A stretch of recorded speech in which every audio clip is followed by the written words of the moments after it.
Yo soy Alberto Osorio y estás en 10. ¿Qué tal? ¿Cómo le va? Fíjense que en esta ocasión en 10, un proyecto de televisión por internet que se transmite a través de la plataforma de proyecto10.com, hemos invitado a una persona que nos va a platicar sobre el futuro inmediato de cientos, miles de trabajadores en la zona metropolitana de Guadalajara que ahora prestan sus servicios en distintas administraciones municipales. ¿Por qué? Pues porque existe, no digo el riesgo, la certeza de que muchos de ellos quedarán sin trabajo a partir del mes de octubre, quizá en noviembre, pero es una cuestión que no hay vuelta de hoja. Y para hablar sobre esto que ocurre y de otros asuntos, hemos convocado el día de hoy a Cuauhtémoc Peña Cortés. Él es el presidente de la Federación General de Trabajadores del Estado y los municipios, mejor dicho, el secretario general. Y pues, Cuauhtémoc, te agradecemos que nos acompañes este día aquí en Proyecto 10. Gracias, con la sorpresa de encontrarte en este proyecto tan ambicioso y bueno, por lo que veo con mucha fuerza precisamente para difundir la crítica de este sistema. Muy bien, felicidades. Pues muchísimas gracias y bueno, aprovechando que vas a estar con nosotros durante un buen rato, lo primero que hay que preguntarte, este día presenta pues una especie como de ceremonia, de acercamiento, el presidente de la República en torno a lo que es su informe del tercer año de actividades. Enrique Peña, sin lugar a dudas, que pues tendrá muchas cosas que decir en su beneficio. Nos imaginamos que los sindicalistas no precisamente quisieran hablar en beneficio de lo que ha sido esta gestión del presidente de la República. ¿Cuál es tu impresión de este tiempo que lleva gobernando Enrique Peña Nieto? Bueno, nosotros vemos que evidentemente ha sido una administración nociva para toda la clase trabajadora y para todos los grupos sociales. De hecho, creemos que con la llegada de Peña Nieto se empezó a hacer más evidente que estaban cambiando el proyecto de nación que emanaba de la Constitución. No vemos que sea un punto y aparte, sino que hay una continuidad desde con Salinas de Gortari y todos los gobiernos hasta ahorita. Desafortunadamente para nosotros, pues, Peña Nieto, no obstante, tenga una fama de que no es muy brillante y no es muy inteligente, pero ha sido capaz de aplicar todas las reformas de la derecha y todas las reformas de la oligarquía y todas las reformas de los grandes grupos de poder en perjuicio pues de los grupos sociales y las ha aplicado. Lo ha hecho. Lo que no han podido hacer otros gobiernos, lo que no puede hacer Fox ni Calderón, lo ha hecho Peña Nieto en perjuicio pues de los trabajadores. Todos los neoliberales soñaron con poderlo hacer. Así es. Peña Nieto llega con todo el apoyo de Televisa y de los grupos a tu juicio, mencionabas los oligarcas. Los oligarcas, todos los que controlan desde la Bimbo, Cemex, Sambors, en fin, todos los 400 empresarios que controlan esta nación, por supuesto, tienen un proyecto y lo han estado afinando desde hace mucho tiempo. Si nos damos cuenta o analizamos la Constitución, todos estos cambios prácticamente hacen imposible el proyecto de nación que teníamos en un momento. Ahora es contradictorio lo que se acordó, pues. Muchas de estas reformas llamadas estructurales simplemente plantean el asunto de entregar nuestra riqueza a los extranjeros, sea la mano de obra o sean los recursos naturales, pero ambas partes de todas estas reformas estructurales tienden a eso, no a hacer más fácil el saqueo de los mexicanos. Porque bueno, aquí hay que destacar esto que tú mencionas. Finalmente, como estaba proyectado, como se estaba planteando esta nación, el desarrollo de esta nación, tiene su origen en la época contemporánea, en lo que fue el movimiento de la Revolución Mexicana, que nos tendríamos que ir hacia 1910, 1917, y ahí se plantean algunas cosas que se mantenían, o que quizá algunas de ellas todavía se mantienen colgadas de una uñita, pero entre ellas el tener una república laica, así es, con una clara división entre lo que es el clero, las religiones, y lo que es una propuesta de nación de orden civil. Y por otra parte, ahí se articulan una serie de propuestas contenidas en la Constitución, como eso de la educación gratuita para todos los mexicanos, laica, el asunto de lo que... tierra, el artículo 27, que también planteaba este asunto, el asunto del trabajo, el asunto de la soberanía también, pues es decir, nuestro proyecto de nación que planteaba un estado de bienestar social y que decía, bueno, la riqueza se tiene que redistribuir a través del salario, incluso sigue diciendo que el salario mínimo debe de ser suficiente para que una familia tenga un desarrollo con dignidad, es decir, toda la estructura jurídica de la Constitución debería estar trabajando para que este fin ideal de que el salario sea suficiente para que una sola persona, un solo padre de familia tenga un desarrollo armonioso con su familia, se debería de cumplir. Es un punto de llegada, pues, que no se ha trabajado en eso. Pues tenemos ahorita el asunto del salario mínimo como un chiste amargo para los trabajadores, pues de 60 y tantos pesos, y sabemos pues que la canasta básica se disparó pues a las alturas, es inalcanzable prácticamente con el salario mínimo. ¿A qué llegamos? Pues que el proyecto de nación que teníamos y del cual de alguna manera, cuando menos los sindicalistas nos sentíamos identificados, y creo yo que los mexicanos nos sentíamos identificados con este proyecto de nación, se perdió. Ya no lo tenemos. Pero ahora, ¿qué está sucediendo? ¿Está tronando el proyecto de nación? Totalmente. Están montando desde nuestro punto de vista ya un Estado policíaco, un Estado que tiene que ver más con la represión y con proteger todo este asunto de la iniciativa privada o de lo particular sobre lo público, pues. Y hay un proceso, lo hemos estado viendo, que han reventado todos los grandes organismos públicos descentralizados, ¿no? Ferrocarriles, pues, que era del gobierno, pues se lo quitaron ahora al gobierno, lo tienen los extranjeros. Telmex, que es una clara muestra de cómo un particular que hace negocios con el Estado se va prácticamente a ser el hombre más rico del mundo a partir de una empresa pública, pues. Y ahí podemos seguir con todas. Había 500 y tantas empresas muy grandes que teníamos los mexicanos y generamos todo tipo de productos. Y obviamente con la tesis de los neoliberales que el Estado no debe de meterse absolutamente nada en economía, que debe dejar todo a que la mano del libre mercado, la mano invisible del libre mercado redistribuya la riqueza. Sabemos que eso jamás va a suceder. Bueno, ahora somos de las naciones más atrasadas salarialmente hablando, donde hay más corrupción, donde hay más impunidad, y luego llegas al punto, Alberto, de que no es un asunto solamente de leyes, porque tenemos leyes que pueden ser muy equilibradas, incluso pertinentes, pero no se cumplen. México es un país surrealista donde hemos afinado la gesticulación a un nivel de maestría. Gesticulamos, simulamos. No, es parte de la política del sistema. No es el folclore, es el sistema. No es que los mexicanos seamos así, el sistema nos empuja pues a todo este asunto, ¿no? Yo creo que el priismo es una especie incluso de forma social de relacionarse, es decir, nos afectaron tanto estos principios de entreguismo de los priistas y de esta forma de manejarse, que hay hasta, ¿cómo podemos llamarlo? No versos, sino preceptos que dicen, a mí ponme donde hay, ¿no? El año de Hidalgo, por ejemplo, ¿no? El que no tranza no avanza. Todo ese tipo de asuntos que fueron penetrando a toda la sociedad lo damos como algo común, cotidiano, pues eso el asunto. Se decía en el Ayuntamiento de Guadalajara por parte de una regidora, ¿no? Sí, que fue cachada cuando le estaba diciendo de manera muy folclórica a sus compañeros que había que agarrar, pero que había que repartir, con palabras un poquito más subidas. Ahora, dentro de la deshonestidad de esta compañera, de esta regidora Elisa Young, pues ella más bien abrió la caja de Pandora, donde todos hacen lo mismo que hace ella, nomás ella tuvo el error de comunicarlo, pero todos hacen eso, ¿eh? Bueno, todos los que tienen el poder, por supuesto. Precisamente por eso empiezan a inflar las nóminas en los ayuntamientos. Meten gente que no tiene una función específica, que no tiene un puesto específico, pero son activistas del partido en el poder, ¿no? Y luego tratan de meter a esa gente, dejarla estabilizada con puestos de base, y a los que no tengan alguien que los apoye, esos están siempre con el Jesús en la boca porque pueden perder su trabajo, aunque sean de base. Vamos a meternos a ello. Por lo pronto, déjame hacer una acotación. Si usted estaba esperando que este programa en 10 tuviera patrocinadores hacia la próxima semana, le digo que no. Sobre todo porque hemos invitado a platicar con nosotros a una persona que se especializa en pegarle a todos. Ya te fuiste contra Cemex, ya hablaste del señor Zambrano, de los de Boeing, de los de Jumex, pues todos estos defraudadores. Y luego, si hubiéramos pensado... Televisa también. Si hubiéramos pensado en alguna propuesta de patrocinio de orden institucional, también ya te fuiste en contra del presidente de la República. De la República, ¿verdad? Ese es un punto que tenemos que tomarlo como de inicio para empezar a analizar lo que ocurre en las administraciones municipales. La Federación General de Trabajadores del Estado y los municipios, encabezada por Cuauhtémoc Peña Cortés, ¿es una federación opositor?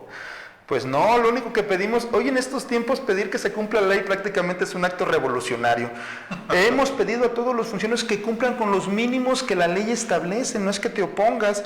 Desafortunadamente los grupos que llegan al gobierno nos quieren vender la idea o venden la idea a la sociedad que los que nos oponemos a sus abusos estamos en contra de la norma, estamos en contra de la ley, caemos en aspectos de ilegalidad incluso cuando nos movilizamos.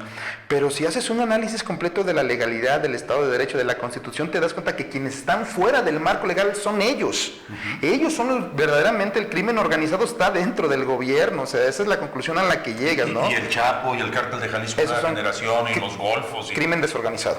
Los organizados son los que tienen el poder en el Estado, los que controlan precisamente los presupuestos, los que controlan la nómina, los que controlan al crimen organizado. La mitad del crimen organizado está metido en el gobierno, la otra mitad pues está operando así como que libremente, ¿no? O sea, los que controlan las licencias para los que controlan las licencias, por ejemplo. Y por eso nos damos cuenta que hay gasolineras donde no debe de haber gasolineras, donde hay antros donde no debe de haber antros. Y a eso me refiero. Tenemos normas, pero no se cumplen. Somos un país que tiene miles y miles de leyes y todos los congresos y los congresos de estados y de la Unión, en cada uno de los periodos pues sacan un montón de leyes e iniciativas.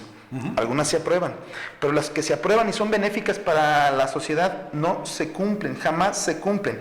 Ejemplo concreto, la Ley de Servidores Públicos te dice, por ejemplo, que ningún titular puede contratar a nadie en un puesto de confianza si no toma en cuenta primero el que está en el nivel inmediato inferior.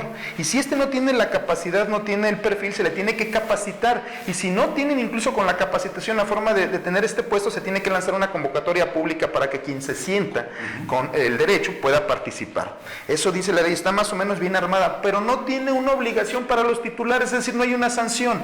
Entonces el titular, pues por supuesto que no las cumplen, no cumplen la ley los titulares, no la cumplen. Y luego tenemos este efecto pernicioso que los titulares piensan pues que ellos son los patrones directos de los servidores públicos. No, no somos sus empleados. Y los dueños de las instituciones. No somos sus empleados. Yo siempre le he dicho en todas las asambleas y con todos nuestros dirigentes es que nuestra lealtad es con el servicio público, no es con el funcionario, no nos paga de su bolsa. La lealtad se la debemos a la institución y si el titular cumple con lo que la ley dice que tiene que hacer, entonces todos estamos bien. Porque el titular no puede llegar a inventar las cosas, ya está la ley, se sabe lo que tienes que hacer y estás obligado a hacerlo. Por eso este asunto que lo tomamos así como de nada más de membrete, de protesto cumplir y hacer cumplir la ley, tiene mucha trascendencia precisamente. Pero yo te puedo documentar, por ejemplo, que hay muchos funcionarios y presidentes municipales que no cumplen lo mínimo que la ley establece. Oye, pero vuelvo a la pregunta original. ¿Esta federación que tú encabezas es una opositor? Y espérame, déjame argumentar, porque luego vas a tratar de responder. Sí. Me acuerdo de aquella manifestación que ustedes la vieron como glamurosa, como esplendorosa, como algo nunca visto en toda la República Mexicana. Una megamentada en contra de quien estaba en ese momento como gobernador, Emilio González Márquez, quien pretendió entregar a la Iglesia Católica 90 millones de pesos del erario público. Y todavía tenía el cinismo de decir, bueno, es que no es mi dinero, pero a mí me pusieron aquí los jaliscienses para que yo gobernara. Entonces yo decido que 90 millones de pesos va para la Iglesia Católica, para la construcción del Santuario de los Mártires, que por cierto todavía no ha concluido. Pero ustedes encabezaron esa megamentada de madre. ¿Son opositor? Pues no, más bien seguimos con el asunto. La arma más fuerte que tienen los sindicatos es la denuncia. Y en eso estamos. Tenemos que denunciar a la sociedad lo que está sucediendo. Pues nos oponemos a los abusos, sí. Si nos ponemos en ese caso, sí nos vamos a oponer a cualquier abuso de los funcionarios públicos. Recuerda un actos poquito de corrupción, los detalles técnicos de la macromentada. Bueno, hay que recordar que Emilio no solamente le dio dinero público, le pretendía dar dinero público pues a la Iglesia Católica con este y con otros proyectos que tuvieron en el interior del estado de otras iglesias, sino que también se los dio a Televisa, a TV Azteca, le dio también patrocinios a grupos comerciales. Pues obviamente para nosotros eso era una mentada de madre en los hechos, pues porque había muchos grupos sociales que tenían necesidades particulares y no las cubrió, pues había necesidades mínimas en todo el servicio público y no la cubrió. Y además obviamente estábamos molestos con él porque él inició este asunto del despojo de los fondos de los trabajadores con el proyecto de Nuevo Cancún de Chalacatepec, donde sacan prácticamente 1,200 millones de nuestro dinero de los trabajadores y otros 300 para las villas panamericanas. Y lo grave para nosotros es que si la ley decía que no se pueden comercializar los departamentos en Zapopan, se había una prohibición expresa, ¿cómo autorizas que salga el dinero para invertir en algo que está prohibido? Que alguien me explique dónde está el Estado de Derecho. Y entonces llegas a la conclusión que es el mismo gobierno el que viola sistemáticamente toda la normatividad, construye donde no puede construir y luego dice, a toro pasado pues ya. Están tan perversos este asunto de las villas panamericanas, déjalo retomo rápidamente, que el proyecto no era hacer las vías, sino generar el antecedente para que todos los de ahí puedan fragmentar todo el territorio y lo puedan vender, porque si dejas comercializar estos departamentos, departamentos de las villas panamericanas, por supuesto, todos los dueños que tienen terrenos ahí, pues van a fraccionarlos. Y se acabó este vaso regulador que tenemos todavía, se acaba. Esa era la perversidad del proyecto, precisamente. En la primavera, a un lado de la primavera. Por eso se le regresó, y además, bueno, Emilio también dijo, bueno, los que no estén de acuerdo, pues nos recordó el 10 de mayo, lo único que hicimos nosotros es como Juan Pueblo, te metes, te llevas, te ríes, bueno, pues te la vamos a contestar. Y no me acuerdo a quién se le ocurrió decir, bueno, pues vamos a romper el récord Guinness de la mentada de madre más grande del mundo contra un funcionario por estas características. Ya después llegaron peticiones, pues, que organizáramos para otros funcionarios o que lo hiciéramos cada sexenio, pues, como una manera de medir qué tanta popularidad sale el gobernador. Entonces, pero bueno, ya lo veremos si lo hacemos en este. ¿Con cuántos decibeles? ¿Cómo midieron ustedes? ¿Qué tanto podrían estar rompiendo el récord Guinness? Porque me imagino que ese se rompe a cada rato, pero en la familia de los mexicanos, cuando ven que ya no alcanza la comida, que hay que estar comiendo carne una vez a la semana o 2 veces al mes, cuando ya no te alcanza el dinero, cuando los hijos te piden para el camión para irse a la escuela, cosas de esas, ¿no? Pero juntitos. No logramos tener el mayor número porque creo que ese lo ganó Haití. Juntaron más gente para sus propios funcionarios, pero sí el grito más fuerte. No me acuerdo ahorita de los decibeles, pero sí rompimos, pues, o cuando menos era la primera marca de un grito tan fuerte en un espacio público abierto, pues. Eso fue lo que quedó, pues, documentado, que había sido el grito más fuerte por el número de decibeles. Pero la cantidad de gente más grande para insultar a su titular fue en Haití, pues ahí sí nos ganaron.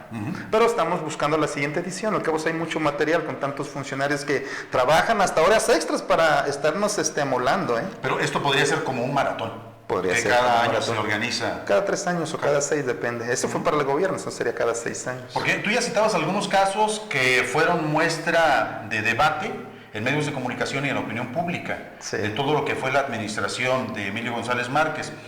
Llega el señor Jorge Aristóteles Sandoval y se supone que va a cambiar mucho las cosas, pero lo primero que ocurre es que todos aquellos temas centrales, neurálgicos, para saber hasta dónde se iba a combatir la corrupción, se quedaron en ascuas, no pasó nada. Pues yo no diría que se quedaron en algo, yo creo que continuaron, que es lo peor. La inercia continuó. ¿Habrá sido un amarre desde el punto de vista político para que unos se fueran en paz y otros llegaran tranquilos? Me queda claro, igual se dieron cuenta que había grandes negocios. Uno de los compromisos que tomaron los priistas antes de llegar al gobierno junto con el propio Jorge Aristóteles era revisar este asunto de Chalacatepec, la ley de pensiones, y si todavía hay irregularidades, revocarlo, cosa que no hicieron, al contrario. Con este personaje siniestro que tiene en el frente de la Dirección de Asuntos Agrarios, Vladimir Albilex, empezaron a aplicar una política de golpear a los ejidos, de dividirlos, de amenazarlos, de corromperlos, y siguieron con la política de despojo desde el gobierno del estado. La misma política que tuvo hasta cierto punto Emilio González, esto la depuraron y la profundizaron, porque ahorita tenemos aproximadamente, por contactos que tenemos con grupos ejidatarios que hemos estado apoyando, la misma forma de actuar del gobierno del estado: mete, corrompe, divide ejidatarios e impone presidentes, comisariados ejidales espurios, sin el sustento de las bases, pero ellos les dan la credencial, les dan margen de maniobra, y entonces ellos empiezan a entregar las tierras, empiezan a firmar cualquier tipo de documentos que permita, pues, los despojos, los fraccionamientos, pues, y las obras públicas que hace el gobierno, las grandes obras de infraestructura, ¿no? Pero sin respetar los marcos de la ley. Yo la verdad no entiendo, me estoy azorado, pues, porque yo conozco a muchos de los que están gobernando. ¿Por qué es más fácil violentar la ley que cumplirla? ¿Por qué no cumplen con la norma? ¿Por qué no hacen las cosas como debe de ser? Yo no sé si ya por el tiempo, porque están acostumbrados a hacer las cosas así, por la soberbia, por no sé por qué, pero hay cosas que dices, es más fácil incluso para ellos seguir con la norma que hacer lo que están haciendo, pues, de continuar con este asunto de la corrupción, de los manejos obscuros, etcétera, etcétera. No los comprendo, Tú dices esto y yo de inmediato pienso, por ejemplo, en la gente que habita en la Sierra de Manantlán, los ejidatarios de Ayotitlán, 29 o 33 detenidos. 33 y falta el 34, el abogado. Y falta el 34, el abogado, ¿verdad? Así es. Y es un asunto en donde lo primero que denuncian ellos es total olvido de parte de las autoridades estatales. Está otro conflicto también en lo que corresponde al rumbo de Cihuatlán, con el ejido del Rebalse, que tampoco tienen soluciones inmediatas, y ahí se ve claramente cómo el gobierno del estado también hace caso omiso a los señalamientos. La bronca en los territorios huicholes también, en lo que corresponde a la sierra de la otra parte. Yo veo más bien hay una actitud cómplice. Es una actitud cómplice. Acuérdate que los funcionarios tienen responsabilidad por acción y por omisión. Ellos tienen responsabilidad por omisión, precisamente dejar a todos estos ciudadanos que se consideran pues parte del Estado de Jalisco en indefensión. Llegan los de Colima, los agreden y agreden a todos aquellos que se sientan como de Jalisco, precisamente para quitar cualquier antecedente. A todos los viejos que se sienten como parte de Jalisco, que están en esa zona de conflicto, los están reprimiendo de manera sistemática los de la mina. Me parece que es un asunto de mucha complicidad de los dos gobiernos, de los dos estados, precisamente porque en esa zona que es tierra de nadie, entonces el abuso se hace patente y se hace cotidiano. Hace 3 o 4 años, incluso los de la mina decían a qué horas abrían las poblaciones de los indígenas y a qué horas cerraban. Y a las 6 de la mañana podía salir y a las 8 ya nadie podía entrar, después de las 8 de la noche. Hubo un caso como que si incluso, fuera una empresa. como si fuera pues un campo de concentración el pueblo, porque había gente armada en la entrada de los pueblitos, de las rancherías de los indígenas, y eran los de la mina con gente armada. Decía, o no sales hasta a las 6 de la mañana del día siguiente. Hubo un caso incluso muy grave en donde una niña le pica un alacrán, después de las 8 de la noche, a las 9, y no la dejan salir a que tenga atención médica. No la dejan salir. Todo esto lo documentó la Academia Jalisciense de Derechos Humanos, Gary, y lo documentó, pues, y dices, pues eso pasaría quién sabe en dónde, pero pasa aquí a unos kilómetros de la capital de Guadalajara y en un estado donde dices, bueno, no estamos tan atrasados, no es Guerrero, con todo respeto. Pues no, aquí tenemos también nuestras situaciones graves de este tipo de abusos. Entonces dices, ¿dónde está el Estado de Derecho? Si tuviéramos un Estado de Derecho, el gobierno federal, con esto del informe, pues con todo respeto, para mí es una fábula. Una cosa es lo que nos dice el presidente de la República con sus informes, sus números y sus spots, que ojalá fuera la vida real, pero los spots son una cosa. Cuando sales a la calle te das cuenta de la gravedad del asunto, de la inseguridad, de los salarios, de todo lo que está realmente sucediendo. Pero a ver, Cuauhtémoc, concédele una sola buena al presidente de la República. Ah, sí, aclaró de los calcetines. Y hay más, Juan, dame una. Es que ha sido nocivo lo que está haciendo. Lo de la Casa Blanca. En todos los sentidos. Pues hay yo creo que con este asunto de la Casa Blanca dio un campanazo para decirle a todos los funcionarios, no hay bronca, roben del erario. Si roban la cabeza, roban todos los demás y se permea entonces en la estructura piramidal de la administración pública este tipo de corrupciones. Eso es lo grave. ¿En qué ámbito ha mejorado las cosas para los mexicanos, Peña Nieto? En ninguno, en ninguno. O sea, realmente me he puesto a analizar uno, como tú dices, darle una buena. Pues ¿en cuál? Si es la seguridad, pues hemos estado en situaciones muy graves. Si es el respeto a la libertad de opinión, pues digo, las cosas que están pasando, ustedes lo saben más que nada, está gravísimo el asunto. Si es el asunto del campo, pues está colapsado completamente. Y luego lo más grave es que son los mismos funcionarios de la Procuraduría Agraria, los mismos funcionarios de Servicios y de la Secretaría de Comunicaciones y Transportes, los que actúan como coyotes a favor de los intereses particulares, golpeando pues a los grupos sociales. Los de la Procuraduría Agraria son los que van y madrean a los ejidatarios y a los campesinos a favor de los intereses particulares. Entonces te das cuenta que el sistema en sí mismo está actuando, o esas partes del sistema, para despojar pues a los mexicanos. Yo la verdad, yo no entiendo a los neoliberales. Dicen que entregando nuestros recursos naturales, abaratando nuestro trabajo, ¿vamos a salir de jodidos como nación? Pues que me expliquen qué nación ha logrado esto. El mismo Sur ya dio el ejemplo de decir, no, recobremos el control de nuestros recursos naturales. Mientras una nación no tenga pleno control de todos sus recursos naturales, ¿para dónde vamos? Vamos a ser un satélite maquilador de los norteamericanos. Claro. Aquí tenemos que también preguntarnos, ya sabemos quiénes son los títeres, los que nos gobiernan. La pregunta central es quiénes son los titiriteros, para entonces como nación empezar a ver dónde podemos hacer los cambios reales. Y te voy a dar dos cosas claves. Si logramos que la gente cambie sus métodos de consumo, lo que consume, lo que come todo el día y lo que hace con su tiempo libre, cambiamos las cosas. Ahí es donde el sistema nos tiene agarrados. Es decir, le digo a compañeros, quieren hacer la revolución y no son capaces de dejar de tomar Coca-Cola y todos los productos que nos venden los norteamericanos. Nosotros mismos les damos la fuerza al estarle consumiendo sus productos para que nos sigan despojando. Pero ¿a poco tú no te comes una Burger King o te tomas claro una que Coca-Cola? No, claro que no. Ya no. ¿Jamás lo haces? No, lo hacía. Antes de que tuviera conciencia y me bajara una piedrita en el riñón. Ya me bajó la piedrita en el riñón y dije, a ver, ¿qué estoy haciendo? Es que uno es el arquitecto de su propia destrucción. Y no lo vas a creer. Eso lo decía Eduardo Chimelli. Así es, y es verdad. Tú ves, por ejemplo, los albañiles que tienen una vida miserable, que les pagan un salario miserable, que los pagan. ¿Sabes cuál es el instante más feliz de su vida? Cuando se toman su refresco. Y tú los puedes ver. Ve a una obra y graba a un albañil o a cualquier trabajador que está tomando su refresco. Son los 5 segundos de éxtasis de su vida, de su día, y es lo que le da sentido a la vida de mucha gente. No, pero lo peor es que durante muchísimo tiempo en la República Mexicana el consumo de este tipo de bebidas estaba contemplado dentro de lo que debería contener la canasta básica. Luis Echeverría era muy consciente que en el caso de todos los hombres metidos a la construcción, tenían que contar diario en su dieta de dos cosas fundamentales, y esto sin albur: los huevos y la Pepsi-Cola o la Coca-Cola. En un asunto que era curioso, pues cualquier persona, cualquier ciudadano que conozca un mínimo de cuestiones de nutrición sabe el mal que provoca esas aguas negras endulzadas, ¿no? Y bueno, Echeverría era gente de la CIA también. Eso dicen, ¿verdad? Eso Entonces, pues, quién sabe, igual todo estaba formado precisamente para ser una sociedad de mexicanos enfermos. Una sociedad enferma no se defiende. Ahorita tenemos el mayor índice de diabéticos, de problemas de hipertensión, etcétera, etcétera. Entonces, pero mira, yo me quedo con las casas que hizo Luis Echeverría, si las comparas desde el punto de vista de lo que era la ejecución del Infonavit, claro, si las comparas con las que promovió Vicente Fox Quesada, que vino aquí a entregar un premio por la construcción de casas que son desechables, que llegabas tú al día siguiente y le picabas el techo y lo primero que descubrías era que estaban construidas con hielo seco. También Ramírez Acuña hizo sus escuelas, acuérdate, portátiles también, desechables. En vez de hacer una escuela con ladrillo y todo que costaba lo mismo, hicieron escuelas temporales que no sirvieron para nada. Bueno, pero no se cumple la norma, volvemos a lo mismo, la norma existe la norma, pero no se cumple. Ese es nuestro problema como país. Los ciudadanos no vigilamos que se cumplan las normas. vamos brincando de tema porque seguro me va a reñar mi edición si no toco el asunto central de qué es lo que va a pasar con las administraciones municipales con estos relevos. Zapopan, Guadalajara, Tlaquepaque, adiós al Partido Revolucionario Institucional y en muchos otros lugares.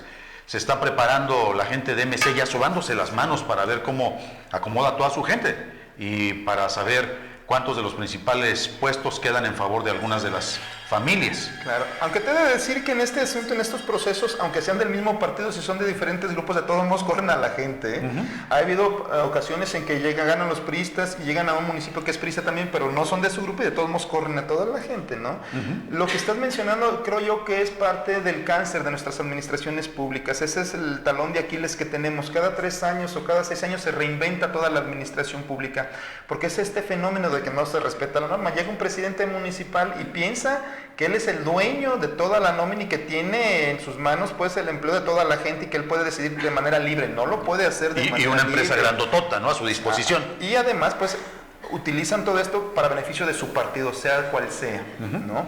Es grave el asunto pues porque las administraciones de por sí están ahorita casi colapsadas. Hay un fenómeno que se ha dado y que todo lo que ha sido de confianza se ha ido incrementando de manera exponencial con muchos jefes. Antes departamentos que tenían un solo jefe tienen 4 que mandan a 2 de base. Entonces dices, no es posible. Pues obviamente todos estos jefes se transforman en activistas para el partido en el poder. Por eso se da todo este asunto, ¿no?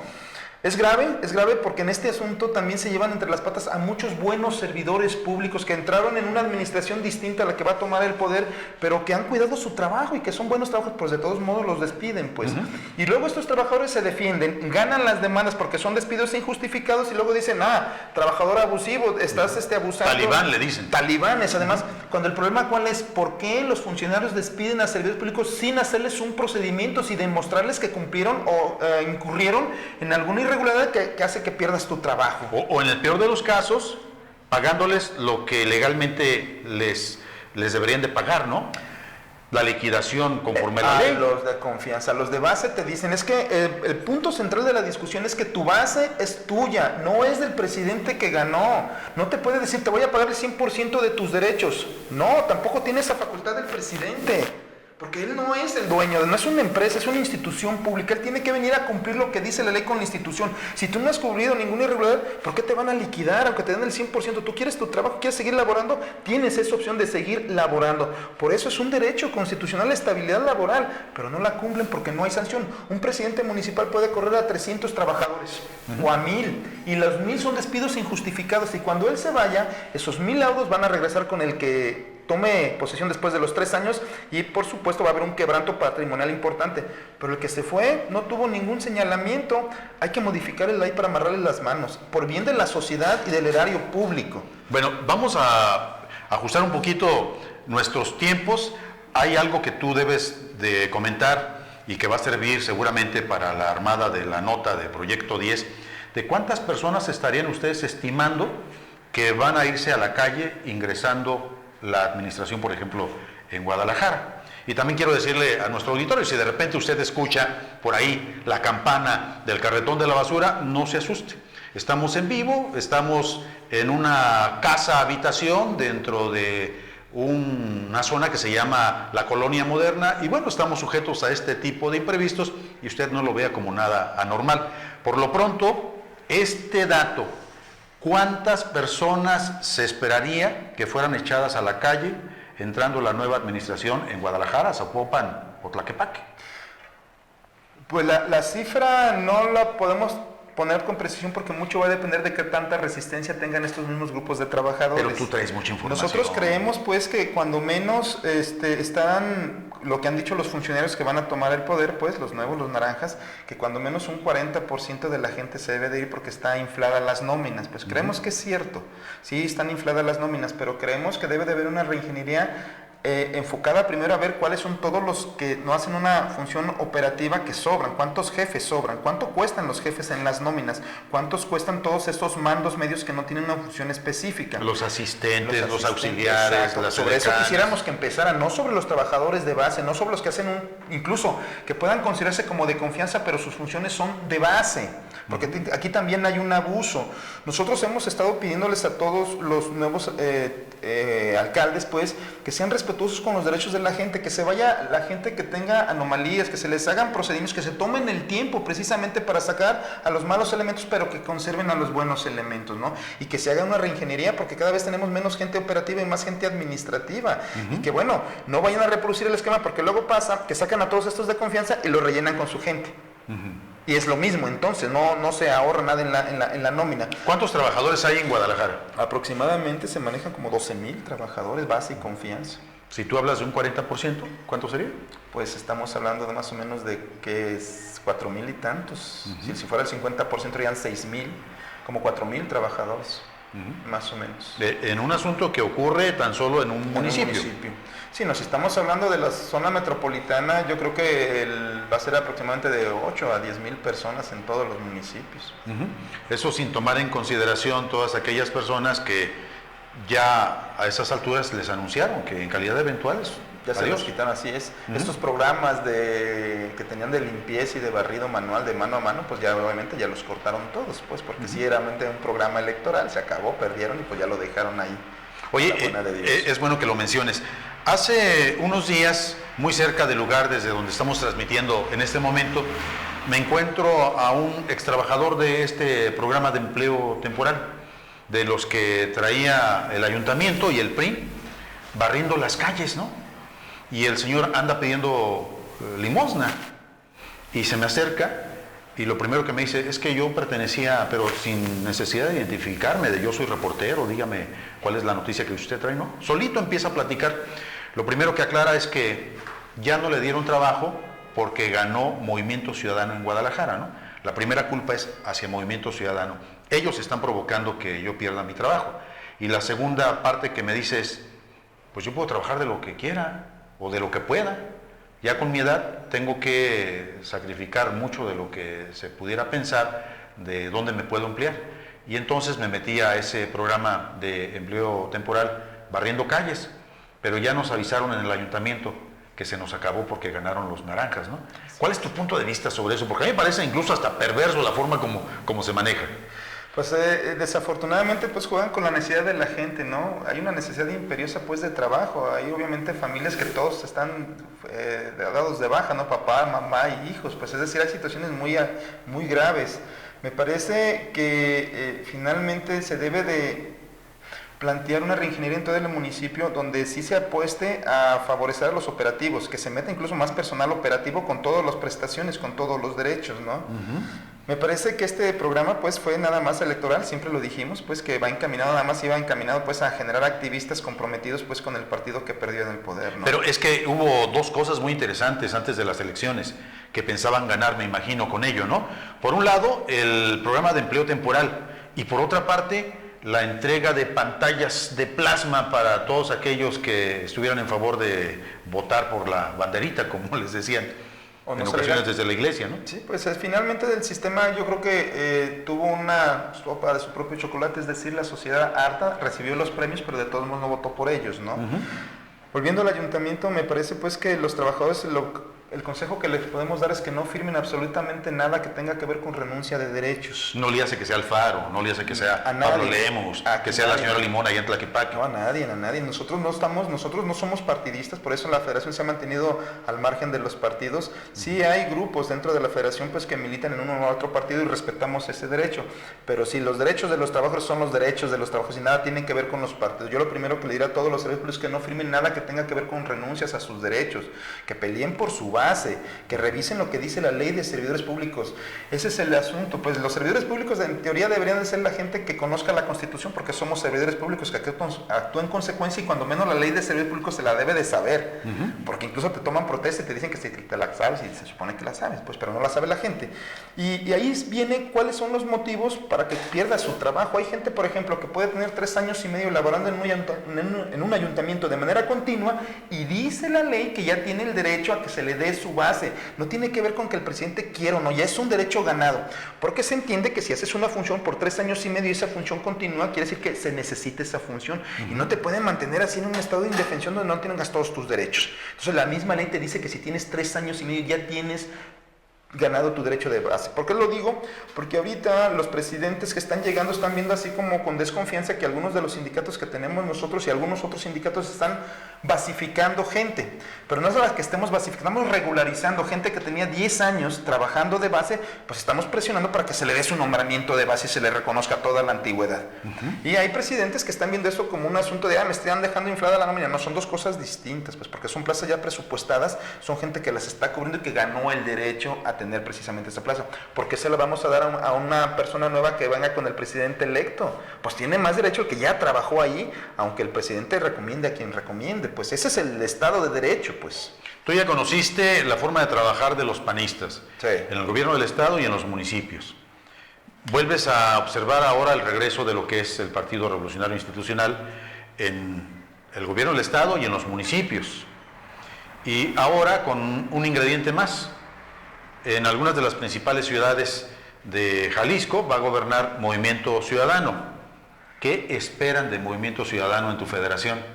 Hemos tenido reuniones de trabajo y bueno, ha habido acercamientos con ellos, ha habido acuerdos con ellos en el sentido de que bueno, nosotros estamos dispuestos a trabajar con ellos en 2 términos. Primero, queremos una mejora continua de todos los servicios y estamos dispuestos a trabajar en cualquier proyecto que tenga que ver con mejorar los servicios públicos de cualquier área, pero nada por debajo de la ley. Tampoco estamos dispuestos a negociar la ley. Los que ganaron están obligados a cumplir los mínimos que la ley establece.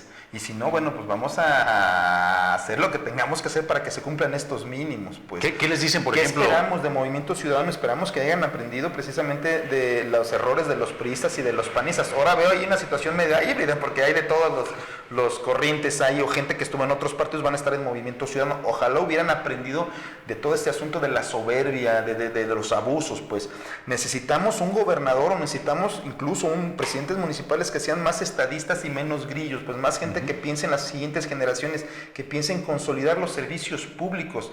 Ya están los proyectos, ya están las normas, hay que cumplir las normas. Cuando motivas a un servidor público, obviamente el servidor público da más de sí. No necesitamos servidores públicos que den tiempo muerto ahí sentados nada más haciendo como que trabajan porque hacen como que les pagan. No, necesitamos gente... Se le llama ahora nalga, por lo que entiendo. No, quería decirlo así, pero sí, tiempo nalga. Pero necesitamos gente que esté motivada, que se ponga la camiseta, que se ponga del lado del usuario. Nosotros le decimos a nuestros afiliados, el que tengas malas condiciones no justifica que trates mal al usuario. Tienes Claro. que generar la empatía. La empatía no te cuesta, no tienes que meterle dinero. La empatía es decir, voy a hacer un esfuerzo personal para darte un buen servicio a la medida de mis posibilidades. Si el titular no me da las herramientas, de todos modos yo voy a hacer un esfuerzo para darte un buen servicio. Pues, ¿qué espero de Movimiento Ciudadano? Que cumplan con la ley. Nada más eso y nada menos que eso. Oye, que cumplan con la ley. Vamos recapitulando entonces. Una vez para los trabajadores que están amenazados con perder su chamba. Pues lo primero es que también verifiquen en qué sindicatos están, porque incluso hasta los de base están en algunas dependencias que tienen sindicatos blancos en este problema, porque lo que te decía, aunque fueran del mismo partido, y nos dimos cuenta, por ejemplo, que en la fiscalía corrieron gente que también era priista y los corrieron los mismos priistas. ¿Por qué? Pues porque eran otro grupo y los corrieron sin derecho a nada, pues. Y así en muchas dependencias, pues ya tanto que militaras en el partido no importaba si no eras gente conectada con el grupo que estaba gobernando en ese momento, pues. O con el que va a llegar ahora. O el que va a llegar ahora, pues. Lo primero es que los trabajadores verifiquen, pues, si hay un sindicato legítimo, se acerquen a él. Si no hay un sindicato legítimo o están en un sindicato blanco, pues que se salgan del sindicato blanco, porque son cómplices. Todos sabemos cuál es un sindicato blanco y cuál es un sindicato combativo, todos lo sabemos. Hay gente que no se quiere arriesgar, no se quiere meter en problemas y continúa con los sindicatos blancos porque son los que los titulares les dicen. Pero el problema lo tienes, porque cuando te corran, nadie te va a apoyar, ni tu sindicato ni la parte patronal. Entonces lo primero es eso, y luego lo segundo es que no firmen absolutamente nada que tenga que ver con renuncia de derechos, que no firmen absolutamente nada. Con todo y que les pongan Con todo y que el le pongan retrato de 2 o 3 Alfaro. abogados ahí diciéndole, oye, pues si no te vamos a meter a la cárcel, que no firmen absolutamente nada. Alfaro está obligado a respetar la ley. Está obligado a respetar la ley, no es una dádiva que le estamos pidiendo, es una exigencia. Si cambiamos o la sociedad cambió a los priistas fue precisamente porque estábamos hartos de tanta corrupción, nos inunda la corrupción, nos está asfixiando, pues. ¿Qué le pedimos a Alfaro? Pues que cumpla con los mínimos que la ley establece, pero yo creo que tenemos que ir más allá, no solamente tenemos que exigirle, sino tenemos que vigilar que cumpla, no solamente los sindicatos, sino la sociedad, sí tenemos que vigilar que nuestros funcionarios cumplan con la ley. Primero, que vean si están en un sindicato legítimo. Segundo, que no firmen absolutamente nada. Y tercero, bueno, pues que se acerquen con alguien de su confianza para que los asesore. Es como el mensaje ese que presentaba Televisa, ¿no? Sí, así es. Acércate con más confianza que tengas, ¿sabes? Sí. Cuéntaselo. Mucho ojo y cuéntaselo a quien más confianza le tengas. Porque finalmente el trabajo es lo que te da la fuerza para tener tu familia. Si no tienes trabajo, ¿con qué llevas tu familia adelante? La angustia de perder el trabajo, yo me imagino la tortura que metes a una persona cada quincena, estar rogándole no perder el trabajo porque si llega mal el titular o llega hormonalmente enojado te puedan correr y no puedas hacer nada. O sea, eso es lo grave, pues. Entonces, aunque todos somos de alguna manera cómplices por acciones o por omisiones, los que están en los sindicatos que representa este tristemente célebre Juan Pitayas, pues son responsables. Juan Pitaya le dicen en el bajo mundo, un tipo sí que... Sí. Es el representante de la Federación Oficial. Es el representante, sí, de los titulares, más bien. De los titulares. De los funcionarios. Pues sí le hacen el trabajo sucio a los funcionarios. Ya habrá tiempo para platicar exclusivamente sobre él, ¿no? Es un personaje digno de ser analizado. Y responsable de muchos de los quebrantos patrimoniales en muchas dependencias. Ellos son los más perniciosos, más que los titulares, porque ellos permitieron todo este asunto, pues ellos permiten todos estos abusos. Son peores. Pues muy bien, Cuauhtémoc, vamos concluyendo. Ya presentaste una especie de ABC de qué no hay que hacer si eres trabajador y sientes que está amenazada tu plaza en alguno de los municipios en donde se va a cambiar de partido o se va a cambiar de administración. O en el gobierno del estado, porque hay otro fenómeno, ¿eh? Ya están sacando mucha gente de las secretarías del gobierno del estado porque tienen que acomodar a la otra gente, así lo percibo, ¿eh? Del gobierno del estado también ya están despidiendo. ¿Y tienes idea ahí cuántos podrían estar ahí? No sé cuántos, pero por ejemplo en cultura creo que ya despidieron a 40 y ahí los están llevando, todas las están recortando. Por ahí me imagino tener espacios para meter a sus... Bueno, pero en cultura pasa todo, ¿no? Para empezar, el tener como secretaria a la señora Bachés, como que es el principal síntoma de lo que ocurre en este estado y en esta ciudad. Claro. Estamos dentro de un gran bache. Somos un país muy surrealista y un estado que también está por ese camino, ¿no? Bueno, déjame concluir. Adelante. Porque seguramente nos llevaríamos una hora.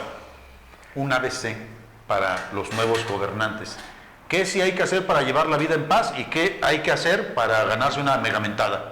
Desde tu particular punto de vista y tu modesta experiencia. Lo primero sería que ojalá pues esa protesta que hicieron, que van a cumplir la ley, lo hagan de corazón, pues se comprometan en este asunto, que es lo que todos estamos necesitando, funcionarios honestos que cumplan con lo que dice la norma de manera justa, todos lo sabemos. Ese sería el primer vez, que no abusen, que no dejen a la calle a gente que les van a quitar su empleo, a las madres solteras, a la gente que es su única fuente de ingresos, que no cometan injusticias.